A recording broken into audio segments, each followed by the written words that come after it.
Good morning all. Today I am going to discuss about Gaspak anaerobic system. And this Gaspak anaerobic system comes under the aerobic culture methods using chemicals.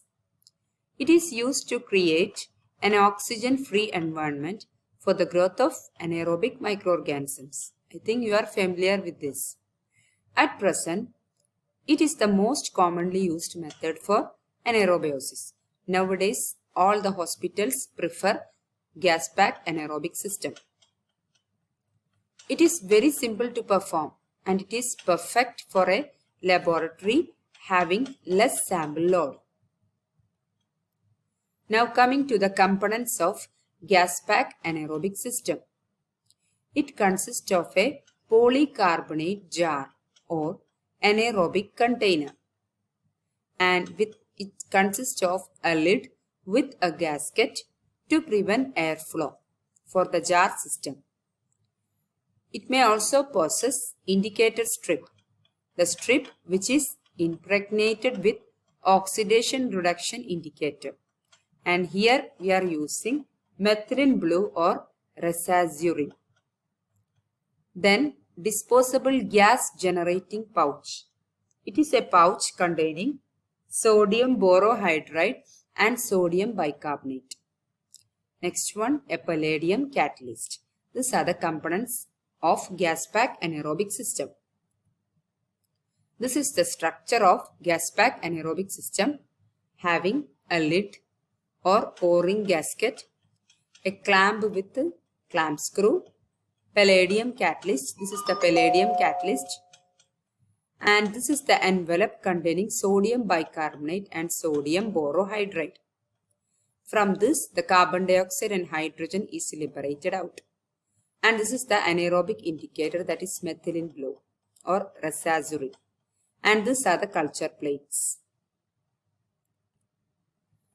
The hydrogen which are released, which may react with the oxygen which is present inside the jar, and it may result in the production of water.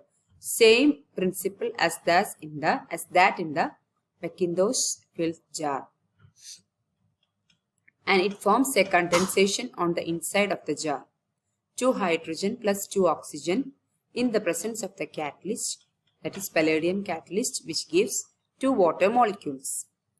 This reaction, it is catalyzed by the element palladium, which is attached to the underside of the lid of the jar. The carbon dioxide replaces the removed oxygen. So the removed oxygen is replaced by the carbon dioxide generated, and it creates a completely anaerobic environment. The principle: inoculated plates or tubes are placed inside the polycarbonate jar or anaerobic container along with the gas generator, sachet and indicator strip, and it is sealed completely. So in the presence of water, and we usually dip some drops of water. As a result of the presence of water, the chemicals present inside the sachet, that is sodium bicarbonate and sodium borohydride, it may react chemically, producing hydrogen and carbon dioxide. Steps: inoculate agar plate with test strain. Then place inoculated agar plate in an anaerobic jar or container or pouch. Add anaerobic indicator strip. Then add the required number of gas generator sachet after opening the sealed Gaspak container, and place the lid in place or seal the pouch container. Incubate at desired temperature. Check anaerobic strip for color change. Now the indicator of anaerobiosis. The effectiveness of Gaspak anaerobic system, it can be checked by the following methods. Anaerobic indicator strip, that is methylene blue. It remains colorless in anaerobic condition, but it turns to blue in aerobic condition as a result of exposure to oxygen. Impregnated with resazurin, it is a redox indicator. and it is colorless or white in anaerobic condition but turns to pink in the presence of oxygen. This is in the case of the indicator strip resazurin. Next is biological indicator. When the plate are inoculated with Pseudomonas, it is incubated along with other inoculated plates for anaerobic cultures. The absence of growth of Pseudomonas. It indicates that perfect anaerobiosis has been achieved. Because Pseudomonas is obligate aerobe, it only grows in the presence of aerobic condition. Next is modified Gaspak system, that is BD Gaspak is a gas generating system. It is the first complete waterless and catalyst free system. In the previous we have told we dip some drop of water and a palladium catalyst present.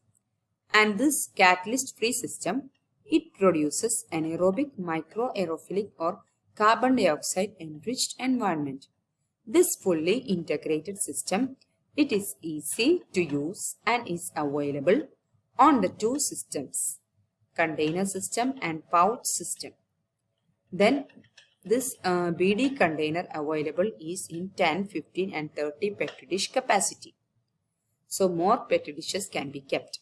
Pouch system is available in 1 to 4 petri dish capacity with all the materials needed. This is the BD container sachet in the left and pouch system in the right. Next is anaerobic culture method using reducing agents. Reduction of oxygen in the medium.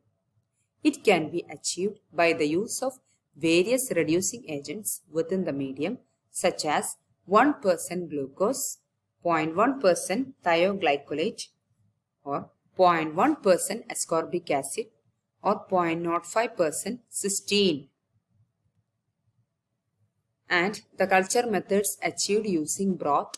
Broth is an easily prepared anaerobic medium into which pieces of red hot metallic iron are introduced, and over this a sterile Vaseline layer is layered. The broth also contains a fresh animal tissue such as rabbit kidney, spleen, testes or heart. This may support the growth of many anaerobes. So it contains fresh animal tissue also. Example for the broth is thioglycolate broth with hemine and vitamin K. It is an enriched liquid medium, helps in culturing anaerobic and microaerophilic bacteria. Addition of small quantity of agar, it may enhance what anaerobic capacity of the medium by slowing the diffusion of oxygen in it. Next is about another medium called Robertson cooked meat medium. It is the most widely used fluid medium for the culture of anaerobes, and it consists of a fat-free minced cooked meat in broth with a layer of sterile Vaseline over it. So it consists of fat-free minced cooked meat. It permits the growth of even strict anaerobes, and it indicates their saccharolytic or proteolytic properties. By the meat, it becomes red in color in the saccharolytic if the bacteria is saccharolytic. It remains black in color when the bacteria is proteolytic, which is capable of lysing protein. Next is the PRAS media, pre-reduced anaerobically sterilized media. The PRAS media are packaged and pre-reduced in oxygen-free foil packages. So these are the already available pre-reduced anaerobically sterilized medium, and it requiring no preconditioning, saving many hours of lab work and anaerobic gas. And this medium is prepared entirely under oxygen-free conditions. Next is about anaerobic glove box or anaerobic chamber. This is the anaerobic glove box. It is an airtight glass-fronted cabinet. It provides a strict anaerobic atmosphere of 0.5 ppm using a palladium catalyst and hydrogen gas mix of 5% inert gas. A heavy-duty vacuum airlock allows the sample transfer without changes to the internal atmosphere. The programmable airlock allows the user to tailor an interchange sequence, which is ideal for their lab experiments, with an entry lock for the introduction and removal of materials and gloves for the hands. So, we are introducing materials into and outside through the gloves. So, these are all about anaerobic culture methods. So, our portions of first internal exam is finished. Thank you all.